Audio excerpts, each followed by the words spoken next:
Hello,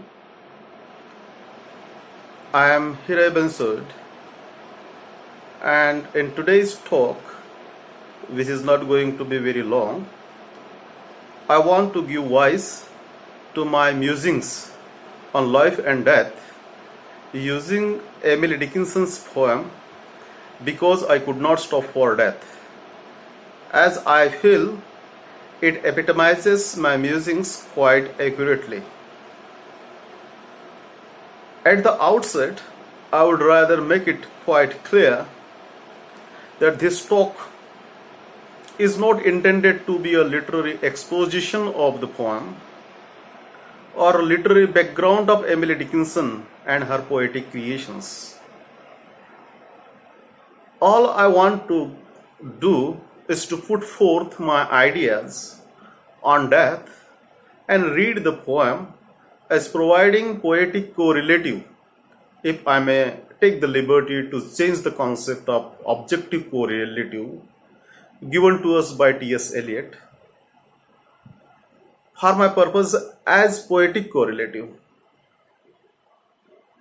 The reason I chose the poem Because I Could Not Stop for Death is that I feel a strong affinity between the thoughts put forth by the poem and what I personally feel about death in general. For most of us, the very idea of death is disturbing, discomforting, and dreadful, so much so that we would rather evade it as long as we can. Because death puts an end to all our pleasures and pains, which many of us would not like to give up easily. If I'm asked how I define the phenomenon of death, I would say death is the culmination or the end of a particular individual's life on earth,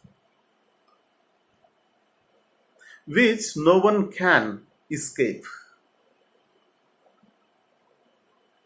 Death is not the enemy of life, though it is generally made out to be so.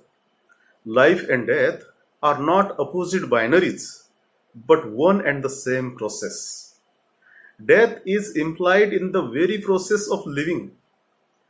Death cannot be separated from life, because to be living is to be dying also. The very process of living is the process of dying also. When we say, I am living, it means also that I am dying. We are continuously advancing towards that, and our living is going to end in that sometime down the line. The very moment we took birth, we started on the journey towards death. Every year, every month, every day, we are moving closer and closer to death. If you are 30 years old, you might just as well say, I am 30 years closer to death. In the process of living and dying, or rather in the process of living dying, because they are the same processes. If one is fortunate enough to have everything all right, one passes through all the stages of life, such as childhood, puberty, youth, adulthood, old age, and so on, before he or she enters the abode of death. And in some unfortunate cases, death may happen to someone without letting life complete its full course. If life is a journey, then it is a journey with death.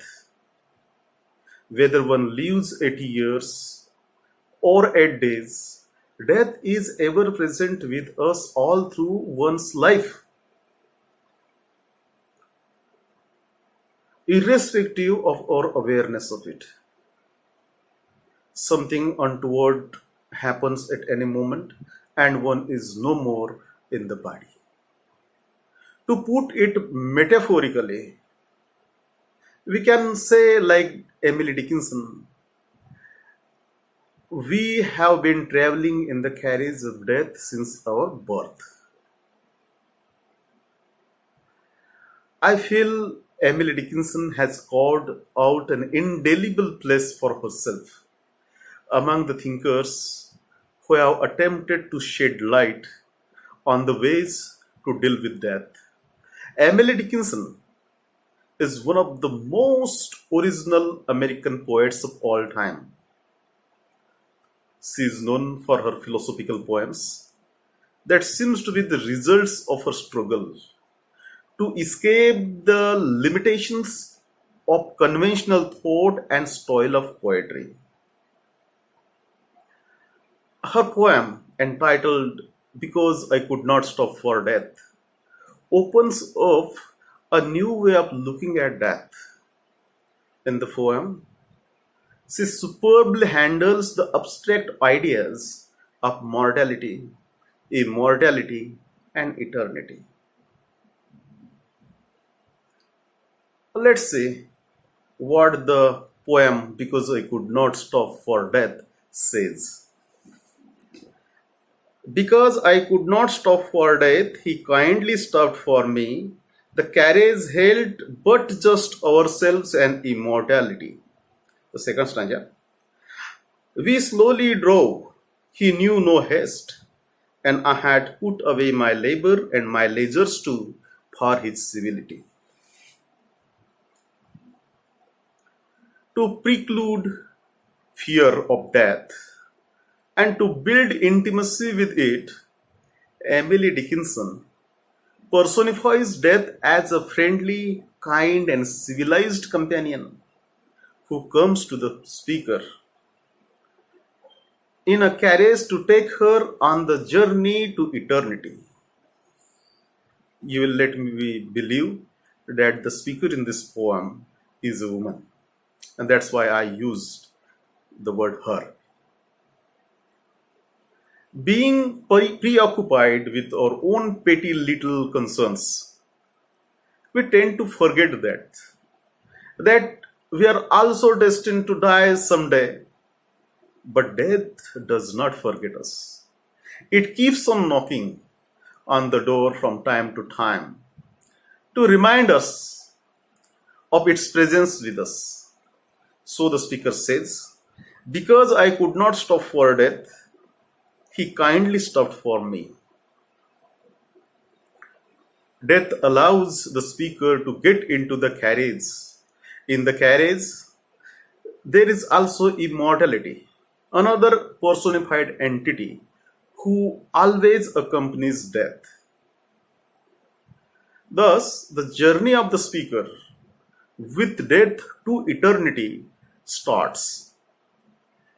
She says that death was so gentle and civilized that she gave up all her earthly pleasures and pains so as to be with death wholeheartedly.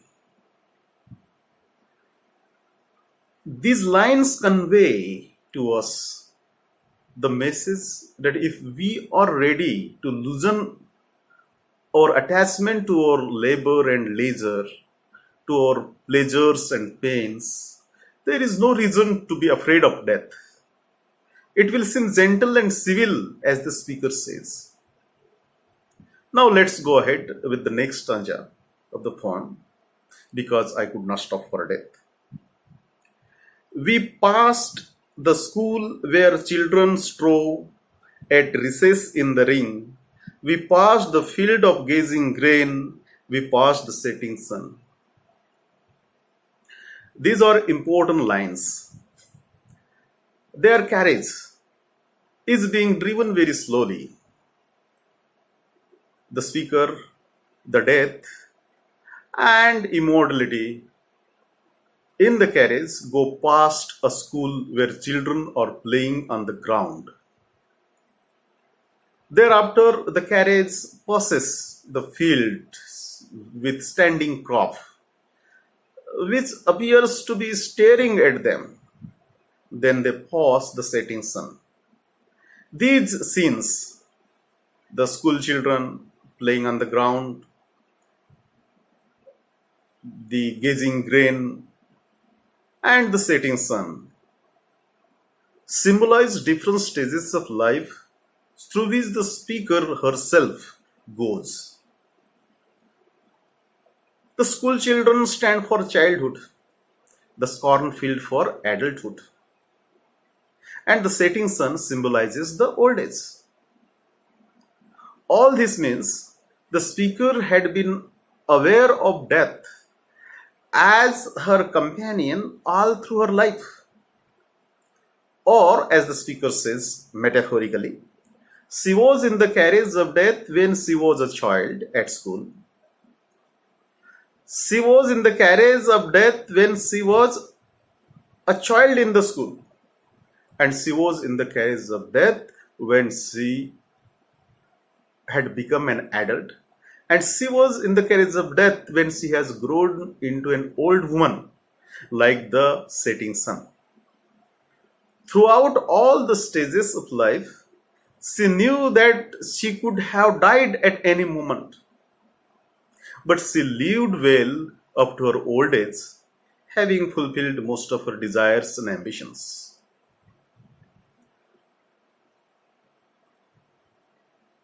We are also in the carriage of death, traveling through various phases of life, though we generally tend to suppress this awareness. I think I would skip the fourth stanza of the poem because it doesn't contribute anything to the theme I am pursuing here. So I would directly go to the next lines.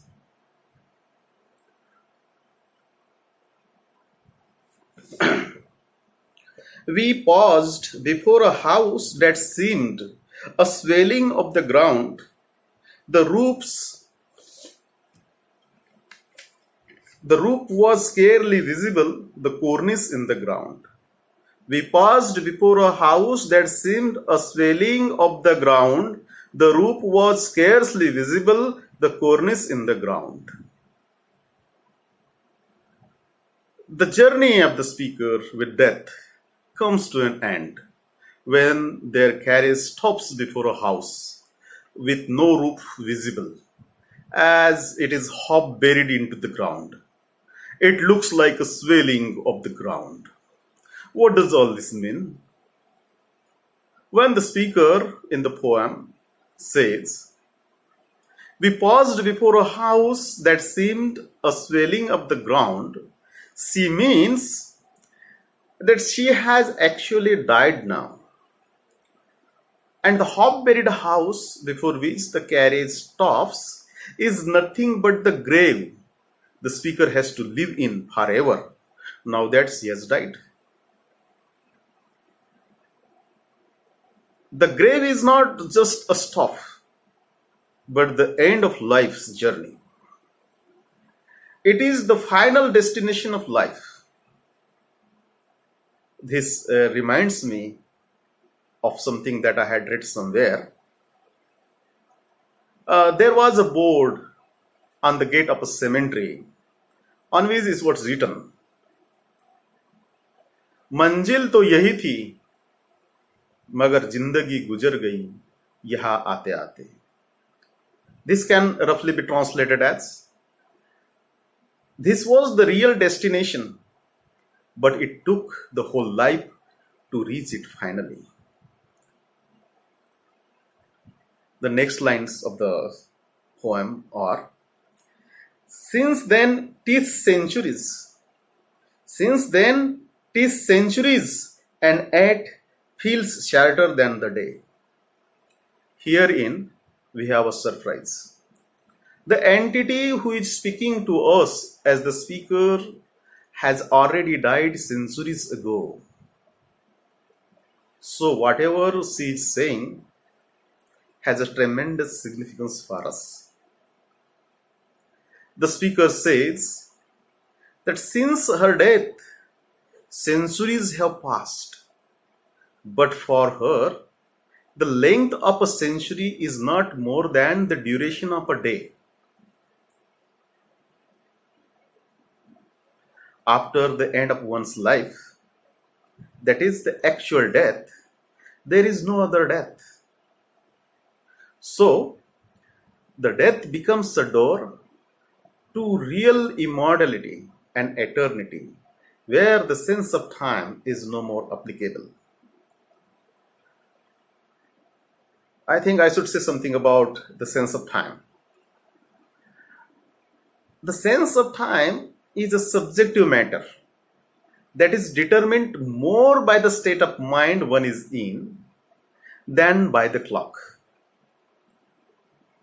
If you happen to be involved in some boring, humdrum activity, like waiting for someone at bus stop, you may feel a few minutes of waiting to be some hours long. In sharp contrast to it, if you are enjoying something, you may feel hours to be a few minutes long only. This is the common experience with most of us. And that's why when the speaker says that centuries have passed since her death and she is not feeling that centuries have passed, it means she is living very happily now. She has lost the sense of time. These lines connotes the timelessness of eternity the speaker is living in after her actual death. The speaker has gone beyond the pains and pleasures of earthly life, and she may be called to be living a supremely happy life on the eternal plane. The last line of the poem are, I first surmised the horse's head were towards eternity. These lines tell us that the moment she started her journey with death, she was fully aware that the journey was going to eternity, and now she finds it to be true. In this poem, we learn that Emily Dickinson treats death not as something that comes at the end and takes your life away. She treats death as a gentle companion which accompanies us up to the very end of our lives and finally opens the door to eternal life for us. At the end of my talk, I must accept that my reading of this poem might have seemed outrageous to some English teachers and students. But still, I would defend my reading as based on my own personal understanding, to which you need not agree if you don't like.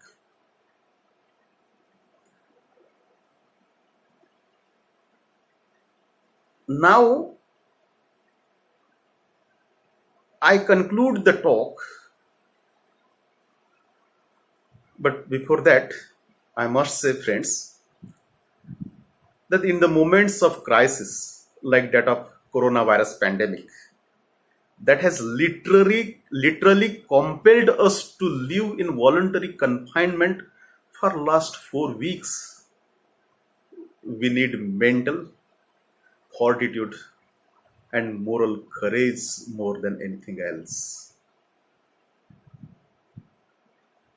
These heroic virtues can be boosted up by reading some all-time great literary works. This poem, Because I Could Not Stop for Death, bolstered up my moral courage when I was feeling crestfallen. I now conclude the talk with the hope that if this attempt of mine has done something towards arousing your interest in reading literature as something that gives us new perspective of life by enriching our sensibilities, I would be more than happy, even though this is not my intention at all. Thank you.